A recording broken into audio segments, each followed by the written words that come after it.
ഇന്ന് ചാമ്പ്യൻസ് ലീഗിന്റെ പുതിയ പോരാട്ടത്തിന് തുടക്കമിടുകയാണ്. മാഡ്രിഡ് എല്ലാം കൊണ്ടും സജ്ജരാണ്.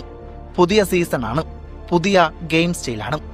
കഴിഞ്ഞ സീസണിൽ റയൽ മാഡ്രിഡ് ചാമ്പ്യൻസ് ലീഗിൽ നിന്ന് ദയനീയമായി പുറത്തായത് നിങ്ങൾക്ക് ഓർമ്മയില്ലേ? അതുപോലെ തന്നെ ലാ ലീഗയും കോപ്പ ഡെൽട്രയുമെല്ലാം ബാർസയോട് പരാജയപ്പെട്ട് നേടാതെ പോകുന്നുണ്ട്. എന്നാൽ ഈ സീസണിൽ റയൽ മാഡ്രിഡ് കളിക്കുന്നത് സാബി അലോൻസോ എന്ന സ്പാനിഷ് മാനേജർക്ക് കീഴിലാണ്. കാർലോ അഞ്ചലോട്ടിക്ക് പകരമായാണ് സാബി ആ പരിശീലക വേഷം അണിയുന്നത്. എന്നാൽ ഇന്ന് സാബി അലോൻസോ തന്റെ ആദ്യ ചാമ്പ്യൻസ് ലീഗ് പോരാട്ടത്തിന് ഇറങ്ങുകയാണ്. ഫുട്ബോൾ ചരിത്രത്തിലെ ഏറ്റവും വലിയ ക്ലബ്ബായ റയൽ മാഡ്രിഡും ഫ്രഞ്ച് ഫുട്ബോളിന്റെ ആത്മാഭിമാനമായ ഒളിമ്പിക് ഡി മാർസയിലും യൂറോപ്യൻ രാത്രി ഇന്നിത വീണ്ടും നമ്മെ കൈപ്പിടിച്ചുയർത്തുകയാണ്.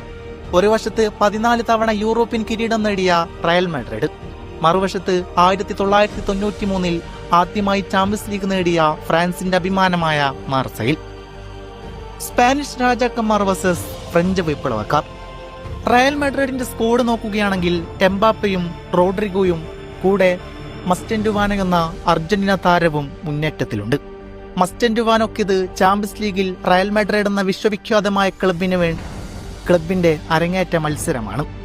ചാമ്പ്യൻസ് ലീഗിൽ റയലിന് വേണ്ടി അരങ്ങേറുന്ന പ്രായം കുറഞ്ഞ താരം തന്നെയാണ് മസ്റ്റൻഡുവാനോ. പിന്നെ മിഡ്ഫീൽഡിൽ വാൽവർദെ, ചൗമേനി. ഡിഫൻസിൽ അർണോൾഡും മിലിറ്റാവോയും ഹോയിസും കരേസസും. ഗോൾ കീപ്പറായിട്ട് റയലിന്റെ എല്ലാമായ തിബോ കോർട്ടോവയുമുണ്ട്. എല്ലാം കൊണ്ടും സജ്ജരാണ് റയൽ മാഡ്രിഡ്. മത്സരം തുടങ്ങി റയൽ മാഡ്രിഡിന്റെ ഫ്രഞ്ച് താരം എംബാപ്പെ ഒരു ബൈസിക്കിൾ കിക്ക് ട്രൈ ചെയ്യുന്നുണ്ട്, അതും മത്സരത്തിന്റെ 1-ാം മിനിറ്റിൽ. പക്ഷേ പോസ്റ്റുകളിൽ നിന്ന് ഇഞ്ചുകളുടെ വ്യത്യാസത്തിലാണ് പന്ത് പുറത്തേക്ക് പോയത്. പിന്നീട് 5-ാം മിനിറ്റിൽ അർജന്റീന താരം മസ്റ്റൻഡുവാനോ ഒളിമ്പിക് ഡിഫൻഡറെ മറികടന്ന് ബോക്സിലേക്ക് കയറി ഒരു ഷോട്ട് എടുത്തെങ്കിലും അത് പോസ്റ്റിലിടിച്ച് മടങ്ങുകയായിരുന്നു. പിന്നീട് മത്സരത്തിന്റെ 20 മിനിറ്റ് വരെ റയൽ മാഡ്രിഡ് തുടരെ ആക്രമണങ്ങൾ നടത്തിയെങ്കിലും ഒളിമ്പിക്കിന്റെ ഗോൾ കീപ്പർ ഗുള്ളി മികച്ച പ്രകടനം കാഴ്ചവെച്ചു. അതിനാൽ തന്നെ റയൽ മാഡ്രിഡിന് ഗോളുകളൊന്നും നേടാനായില്ല. പക്ഷേ നല്ല പ്രകടനം തന്നെയാണ് റയൽ മാഡ്രിഡ് കാഴ്ചവെക്കുന്നത്. എന്നാൽ കാര്യങ്ങളെല്ലാം മാറിമറയുകയാണ്. 21-ാം മിനിറ്റിൽ ഒളിമ്പിക് ഗോൾ നേടുന്നു. ആർദ ഗുള്ളറിന്റെ ഒരു പിഴവിൽ നിന്ന് ഗ്രീൻവുഡ് പന്ത് തട്ടി തിമോത്തി വീക്കായി പാസ് നൽകുന്നു. വിയുടെ ഷോട്ട് കോർട്ടോയിസിനെ മറികടന്ന് പോസ്റ്റിലേക്ക്.